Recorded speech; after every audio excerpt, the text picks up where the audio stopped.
They told him he was damaging the industry by speaking. Saying that there are people that were the people that did this to both me and Corey that are still working, they're still out there. 30 years of screaming, 30 years of being called crazy. And now, for the first time, he's not screaming alone. There's a circle of older men that surrounded themselves around this group of kids. A circle, not one predator, a network. And what that network allegedly did to make problems disappear is something Hollywood never wanted you to hear. Name 6 names. One of them who's still very powerful. 6 names, still powerful, still protected. And according to sources close to both Elijah Wood and Corey Feldman, what they've uncovered about how this network covered its tracks, how they disposed of evidence, how they made people vanish, involves something so horrific that both men broke down in tears when they began connecting the pieces. 2 names, 2 men, one mission that could bring Hollywood to its knees. Elijah Wood, the boy who saved Middle-earth, the face of childhood innocence for an entire generation of moviegoers. Clean image, mainstream credibility, the kind of person nobody would ever call crazy.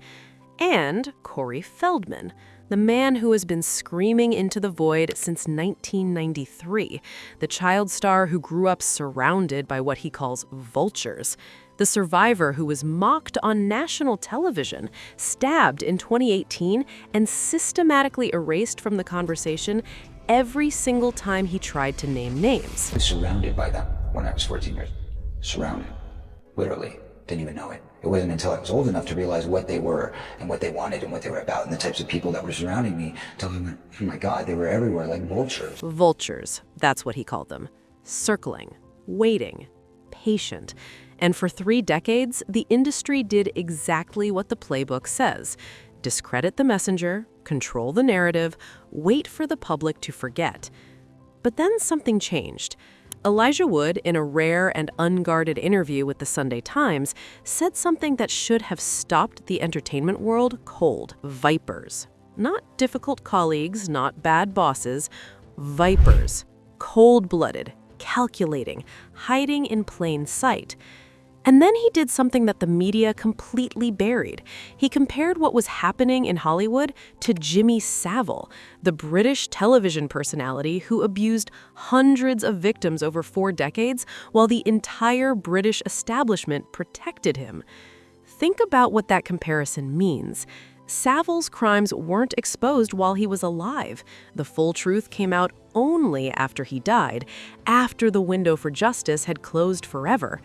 Elijah Wood made that comparison deliberately.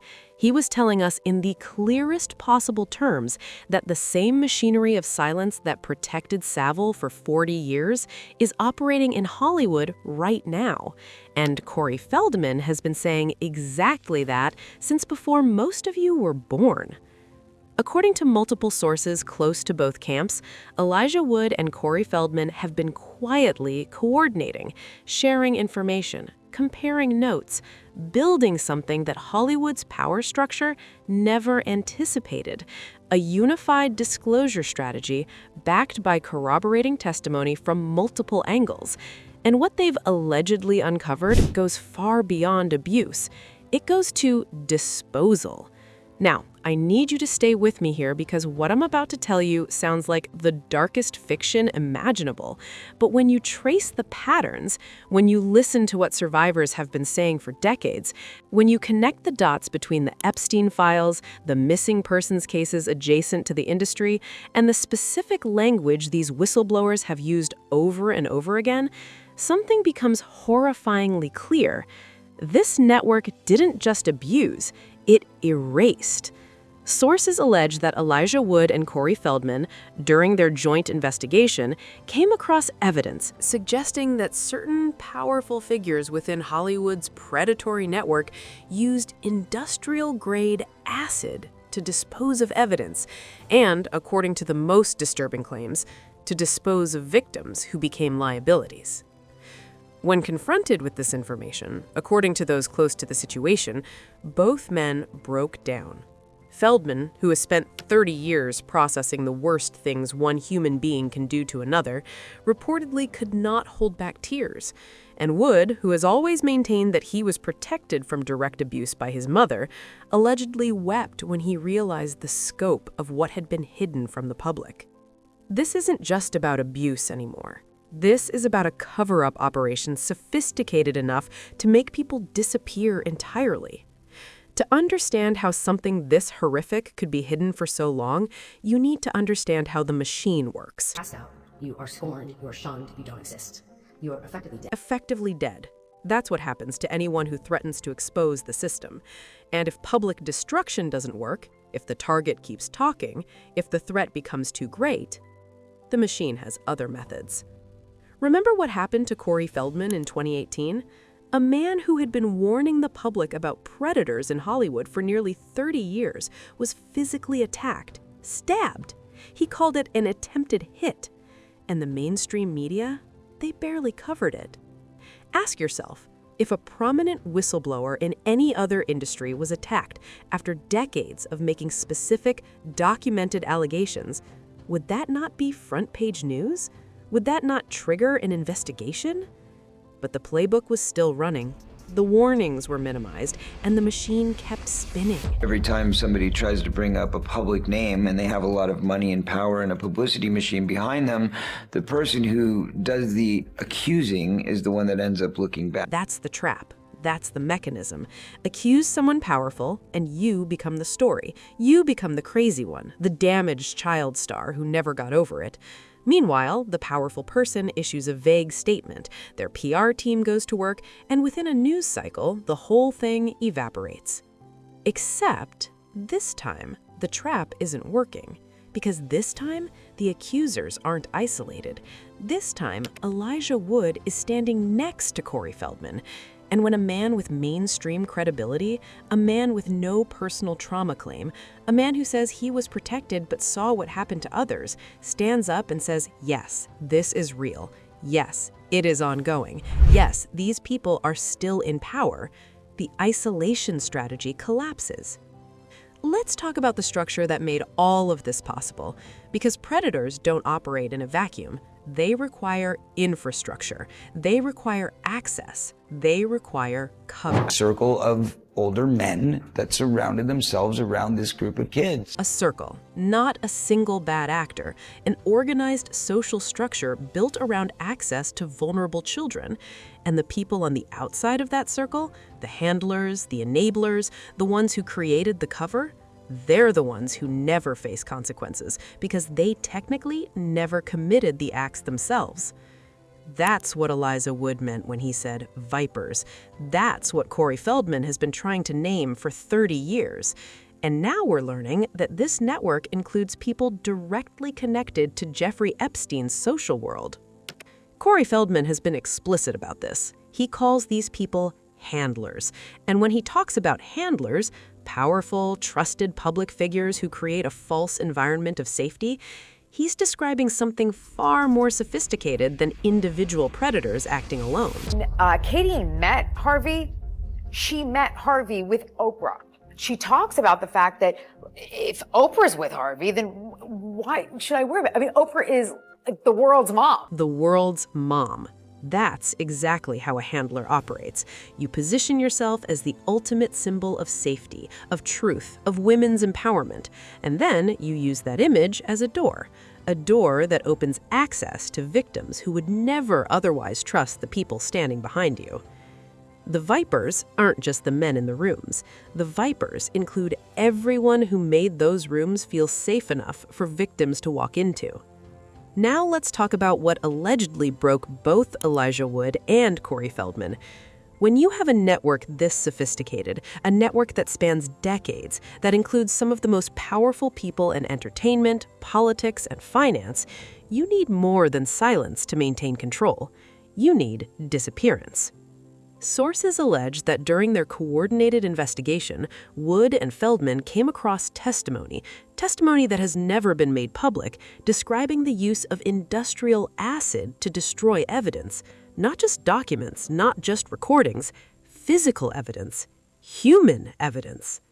Multiple whistleblowers over the years have hinted at this. They're full-on vampires. They love the taste of human flesh and they drink human blood. When Roseanne Barr said this, everyone called her crazy. But listen to her describe the moment she fled Hollywood forever. A 12-year-old boy as his date at a Hollywood A-list party. Roseanne Finch, she found her keys, prayed, got to her car, and drove home. She moved to Hawaii because she couldn't be in Hollywood 1 second longer. And when she was asked if a fully honest investigation into the Epstein files, into the Diddy parties, into all of it, would leave anyone in Hollywood standing, her answer wasn't about Hollywood at all. The royals, the kings and queens. This isn't a Hollywood scandal. This is a global network, and global networks require global solutions to their problems. Acid leaves no DNA. Acid leaves no dental records. Acid is how you make a person cease to exist. The allegation, and I want to be very clear that this is what sources are claiming Wood and Feldman have uncovered, is that this network had disposal protocols, that when victims became liabilities, when whistleblowers got too close, when the risk of exposure became too great, there were people whose job it was to make those risks disappear. Permanently. Once you understand this allegation, certain patterns become impossible to ignore.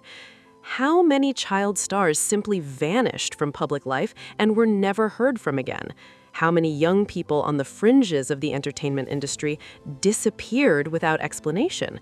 And more importantly, how many of those cases intersected with the same names that keep appearing in the Epstein files, in the Diddy revelations, and the documented network of predators that Elijah Wood called vipers and Corey Feldman called vultures? They can be squashed. Listen to that word choice, squashed. Not silenced, not ignored, squashed, crushed out of existence. Elijah Wood chose his words carefully. He always has. And when you read between the lines of what he's been saying for years, the pattern becomes clearer. This network doesn't just abuse and discard, it eliminates. So what is Elijah Wood and Corey Feldman actually doing about this? According to sources, their collaboration isn't just about sharing information. It's about building a case so airtight, so corroborated from multiple angles, that the usual playbook, discredit the accuser, drown them in legal threats, bury the story, simply won't work. Names 6 names. One of them who's still very powerful. 6 names. Feldman has been consistent about this number for years. 6 names of people directly involved in the abuse he experienced and witnessed, and at least one of them, according to Feldman, is still extremely powerful in the industry today. Not retired, not disgraced, not dead. Active, working, respected, and allegedly a direct link between Hollywood's child abuse network and the broader Epstein social circle. Now imagine that Elijah Wood, with his mainstream credibility, his intact reputation, his face that the public instinctively trusts, is standing beside Feldman when those names are finally released. He said he was lucky to have a mom who protected him from abuse, but added, "I've been led down dark paths to realize that these things probably are still happening." Still happening. Present tense. This is not a historical scandal Elijah Wood is describing. This is ongoing. And his willingness to attach his name to this conversation gives Feldman something he hasn't had in 30 years. A co-signer with mainstream credibility and a face that the public instinctively trusts. That combination is dangerous for the people on Feldman's list. But why? Why would anyone go to such extreme lengths? Acid disposal, organized cover-ups, decades of coordinated silence just to protect predators. Because predation is how the system maintains control. That's Bob, the rapper, describing what happens when you question the system. Programming, not guidance. Programming. A system designed not to enlighten, but to suppress, to keep the masses distracted while the real power operates in the shadows. And at the highest levels of that power structure, according to multiple whistleblowers across different decades, participation in abuse isn't just tolerated, it's required. It's the price of admission. It's the compromise that ensures loyalty. Because once you've participated, once you've been documented, once they have evidence of what you've done, you can never leave. You can never speak. You're owned. It was filled with all of these rules that were never written down anywhere, but everyone knew the rules, and everyone passed these rules on to you. Female agents were big in my life, and they had definitely a hand in telling me the rules that I had to abide by, which is by definition a cult. Rose McGowan grew up inside a literal cult before entering Hollywood, and when she arrived, she immediately recognized the same patterns, the same unwritten rules, the same untouchable leaders, the same mechanisms for silencing anyone who breaks the code. Hollywood is the cult, and the acid disposal allegations represent the cult's final solution for those who threaten to expose it. Let's talk about the connections that the mainstream media refuses to make. Ellen DeGeneres appeared in the Epstein flight logs. A single trip, 1997, Palm Beach to Georgia. No island, no confirmed wrongdoing, but she's in the logs. At the 2014 Oscars, Ellen called out a Jeffrey during her pizza bit, the same bit where she made Harvey Weinstein, the man who would become the defining symbol of Hollywood predation, part of the joke. Aaron Rodgers on Joe Rogan noted that Ellen's set design bore a striking resemblance to the temple on Epstein's Island. Before the files began their most significant releases, Ellen left the United States. The official narrative was the political climate, but people who had been watching the pattern asked a different question. Was she leaving because of what was about to be released? We are living through a historical moment. We're most certainly at the precipice of the battle of good and evil, and that's the way I see it. Not just Hollywood, Washington, it's everywhere. No, it's everywhere. It's everywhere. And I think for the first time, we are truly seeing evil reveal itself. The precipice. That's where we are right now. The Epstein files are open. The Diddy case has cracked the surface of what industry afterparties actually looked like. The cultural moment has shifted in a way that makes it harder, not impossible, but harder to simply bury this. And Elijah Wood has entered the conversation with his reputation intact, his career solid, and his eyes open. The people who were called crazy weren't crazy. The people who were called conspiracy theorists were documenting reality. The people who were blacklisted, canceled, attacked, and silenced were the only ones telling the truth. Do not do it. Do not come at me. Do not come at us. Because yes, you are powerful men, but you're using traditional methods of shame. You have hacked me, you've stalked me, you've spied on me, you've stolen 125 pages of my book, assaulting me. No. Absolutely not, I won't have it. That's Rose McGowan refusing to back down even when they stole 125 pages of her book, even when they made her effectively dead to the industry. And